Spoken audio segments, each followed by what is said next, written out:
querido aluno, querida aluna, tudo bem com você? Eu espero que esteja. O meu olá especial a todos vocês que estão assistindo a TV Araxá Educa. Sejam todos muito bem-vindos para mais uma aula da nossa maravilhosa matemática. O meu nome é Fabiana e eu vou trabalhar com vocês esta disciplina. Vocês estão preparados? Estão aí com o material, o papel, o caderno, a caneta, o lápis para anotar? Vamos lá, hein? Dá uma corridinha e pegue e separe o seu material. Nós vamos então iniciar e vamos trabalhar hoje com um conjunto, que é o conjunto dos números inteiros. Você aí de casa sabe de quem eu estou falando? Quais são os numerais que pertencem a esse conjunto? Ah, excelente! Tem gente aí já pensando nos números negativos, não é mesmo? Muito bom! Para começar, eu quero que vocês prestem bastante atenção, se concentrem, porque este conjunto é muito importante. Quando a gente, então, compreende as propriedades, as características deste conjunto e até mesmo as suas operações, vai trazer para a gente uma facilidade para os próximos, para a aprendizagem dos próximos conjuntos. Tudo bem? Ótimo! Então, atenção, concentração. Vamos compreender aqui em relação a esses conjuntos numéricos. Nós já trabalhamos, nós já conhecemos muito sobre os números naturais, o conjunto N. Quem faz parte do conjunto N? Ah, Fabiana, o 0, 1, 2, 15, 300, 9.000. Isto mesmo. Quem faz parte do conjunto dos números naturais são infinitos. E você já tem aí o hábito de trabalhar com eles, fazendo cálculos, fazendo comparação, escrita de números. Agora, houve-se a necessidade de criar um outro conjunto, que é um conjunto dos números inteiros. Ele contém os naturais? Sim, os naturais fazem parte desse conjunto. Então, todo número natural é também um número inteiro, faz parte do conjunto dos inteiros. Mas o conjunto dos números inteiros, eles têm numerais que não fazem parte do conjunto dos números naturais. Exatamente, ele tem os números negativos. Exatamente, olha, veja aqui. Todo número negativo pertence ao conjunto dos números inteiros, mas não pertence ao conjunto dos números naturais. Quem é que faz parte do conjunto Z? Quem é que faz parte do conjunto dos números inteiros? São todos os positivos, o 0 e todos os negativos. Compreenderam então aí quem faz parte desse conjunto? O conjunto dos números inteiros, o conjunto Z? Exatamente. E lembrando que todo natural também é inteiro. Eu trouxe aqui para vocês a representação do conjunto dos números inteiros na reta numérica. Você observa que esta reta, ela está mostrando para a gente os positivos com o símbolo aqui de positivo. Não tem necessidade. Se tivesse apenas o 1, o 2 aqui, o 3, nós já saberíamos que estes numerais são positivos, ok? Quando a gente tem a reta numérica, a gente consegue comparar muito bem estes numerais dentro do conjunto. Quero mostrar aqui para vocês o seguinte. Vocês têm aqui uma reta e eu trouxe para vocês a reta com os numerais do conjunto dos inteiros para a gente poder trabalhar módulo. O que é isso, Fabiana? Módulo de números inteiros. É bem simples. Primeiro que módulo é representado por estas duas barrinhas. Olha, eu tenho uma barrinha aqui e outra barrinha aqui. Esta barrinha na matemática é chamada de módulo. Isto mesmo. E módulo, agora basta a gente colocar ali dentro o valor. Então, se eu disser assim, módulo de menos 17. O que eu estou perguntando para vocês? O que eu estou pedindo para vocês? Qual que é o módulo de menos 17? Eu estou pedindo para vocês qual é a distância que tem do menos 17 até o zero. Exatamente. Por isso que o módulo de menos 17 é igual a 17. Não existe distâncias negativas, não é mesmo? Eu não falo que a distância desta cidade até uma próxima cidade é de menos 100 quilômetros. Então, a gente não pode dizer que módulo é negativo. Todo módulo, o resultado aqui deste módulo é sempre um número positivo. Eu trouxe para vocês aqui na nossa reta, se a gente fosse colocar o módulo de 4, é 4, porque a distância que eu tenho do 4 até o zero é de 4 posições. Da mesma forma, o módulo de menos 4 também é 4, porque a distância que eu tenho do menos 4 até o zero são de 4 posições. Compreenderam? Então, o módulo de um número, seja ele negativo ou positivo, é sempre aquele mesmo valor, só que positivo. Certinho? Vamos aqui então.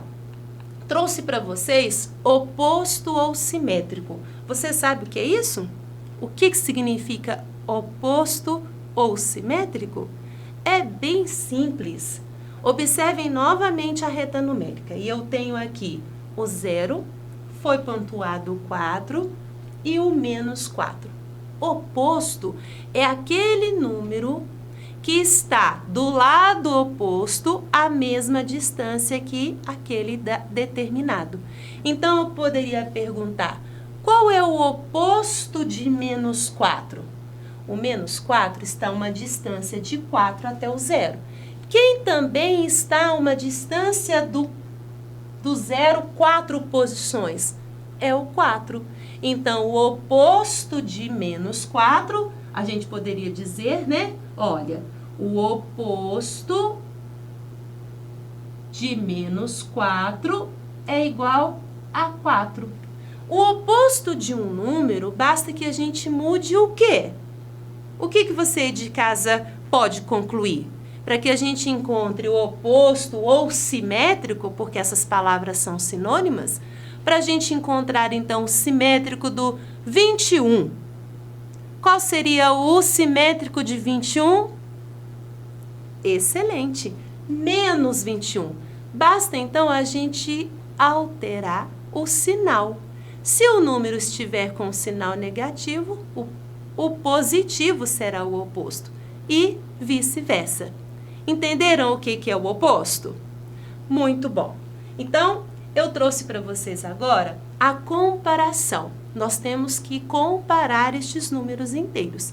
E vocês já conhecem os símbolos. Nós temos que símbolo que é esse? Este que, se por acaso eu vier aqui e fizer um tracinho, ele se assemelha a quem? Ao 4. Então, ele é o símbolo de menor que.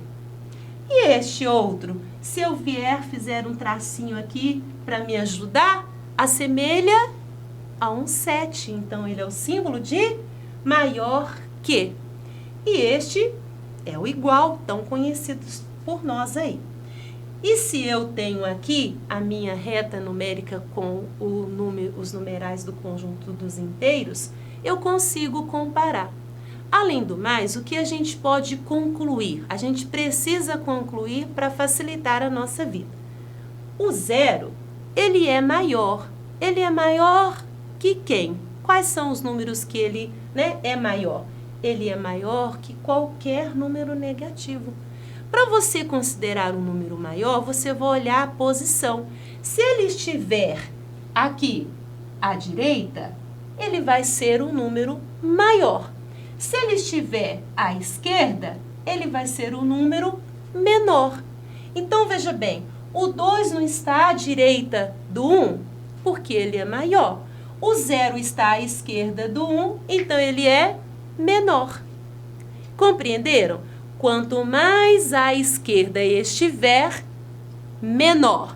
Quanto mais à direita estiver, maior. Fica simples, mas algumas conclusões a gente precisa fazer para não ficar tendo que fazer retas numéricas para fazer a comparação. O que a gente precisa fazer? Vamos aí concluir. O 0 é maior que qualquer número negativo. Os números positivos são sempre maiores que o 0 e que os números negativos. E os números negativos, para a gente descobrir um negativo, se ele é maior ou menor que outro negativo, basta eu ver a distância que ele está do 0. Quanto mais distante do 0, menor ele será. Compreendido? Muito bom. Continuando, eu trouxe aqui então para vocês e a gente vai poder fazer algumas comparações. Me perdoem. Vamos aqui comparar. Se eu colocar para vocês o menos 4 é o que do 0? O menos 4 é negativo. Ele é o que do 0? Ele é menor. Excelente. Se eu colocar para vocês o 5 é o que do nosso menos 1? O 5 não é positivo, porque ele não tem um símbolo, mas ele é positivo. Ele é o que do nosso menos 1? Se ele é positivo, e eu já tenho aquela conclusão de que todo número positivo é sempre maior do que qualquer negativo, então o 5 é maior que o menos 1. E se eu colocar 0 e colocar aqui menos 17, o que o 0 é do menos 17? Fabiana, bem simples. O 0 é sempre maior do que qualquer número negativo. Então, o 0 é maior que menos 17. Compreendido? Excelente. Então, a gente já viu aí sobre o conjunto dos números inteiros, a comparação, o posicionamento na reta numérica, quem faz parte desse conjunto, e vamos agora praticar. Vamos praticar jogando? Estão preparados para o nosso jogo? Então, venha praticar aqui comigo. Qual alternativa apresenta os números inteiros? Escolha aí sua alternativa A, B ou C. Qual alternativa que tem todos os numerais do conjunto dos inteiros, hein? O A B ou a C? Excelente, alternativa B. Vamos para a próxima pergunta. Qual valor tem o ponto F nesta reta? Então, observem aqui. Quanto vale o ponto F? O F que está à esquerda do menos 1, quanto que ele vale? O que você de casa marcaria? Alternativa A, alternativa B ou alternativa C? Excelente, alternativa C, muito bem. Próxima pergunta, vamos ver. Que valor representa o oposto de menos 21? Quem é o oposto de menos 21? O menos 21? O 21 ou 0? Quem que está à mesma distância aí do 0 em relação ao menos 21? Do lado da direita. Excelente. O 21, alternativa B. Próxima pergunta. Como se representa o módulo de 48 negativo? Então, qual aqui é a representação do módulo de 48 negativo, de menos 48? Alternativa A, alternativa B ou alternativa C? Exato, alternativa C, muito bom. Continuando, próxima pergunta, que alternativa apresenta uma afirmativa correta? Onde está correto? O menos 29 é maior que o menos 106? O 0 é menor que menos 31? E o 17 é menor que o menos 87? 0 é menor que número negativo? Número positivo é menor que número negativo? Esse negativo é maior do que esse negativo? Exatamente, ele está mais próximo do zero. Por isso, ele é maior a alternativa A. Próxima, na penúltima aí, qual é o simétrico de 58? Bem simples, não é? Lembre que simétrico é oposto, o mesmo significado. Então, qual é o oposto ou simétrico de 58? O que a gente tem que mudar para fazer o oposto? Mudar o sinal. Por isso, a gente tem que marcar aqui a alternativa C, menos 58. E a última questão, qual é o módulo? Vamos fazer a leitura, o módulo de menos 19. Qual a leitura de menos 19 ou 19 negativo? Lembra que módulo é distância e que não existe distância negativa? Por isso, o módulo é a alternativa tchararã, B. Excelente! Terminamos aqui o nosso jogo e agora eu deixo aí um vídeo super legal para você fazer uma revisão do conjunto dos números inteiros e principalmente desses negativos. Números inteiros. Para entender mais sobre esse assunto, temos que saber um pouco mais da história dos números negativos. Hoje, vemos os números negativos em vários lugares, como em termômetros, saldos bancários, mas nem sempre foi assim. Diofanto de Alexandria, matemático grego, também conhecido como pai da álgebra, fazia um dos seus cálculos quando achou a resposta menos 4 e bateu o pé dizendo que aquela resposta era absurda. Mas antes disso, lá no século 3 a.C., os chineses já trabalhavam com números negativos. Eles faziam cálculos com barras de bambu estendidas em um tabuleiro. Diziam que barras vermelhas eram positivas e barras pretas eram negativas. Porém, com a dificuldade de comunicação com o Ocidente, nunca conseguiram fazer chegar esse conhecimento. Mas depois disso, no século 7, o povo hindu, para fazer cálculos de dívidas, desenvolveram métodos para calcular números negativos. Porém, ainda no século 16, tinha gente que batia o pé sobre os números negativos, continuavam tratando como uma solução absurda. Mas depois, no século 17, os matemáticos passaram a utilizar por completo os números negativos. E então, pessoal, gostaram do vídeo? Ele foi aí bom para você fazer uma revisão de tudo que aprendeu? Eu espero que sim. E assim, eu termino a nossa aula. O meu muito obrigado pela sua participação e o seu envolvimento. Aguardo você na próxima. Bons estudos e um grande abraço!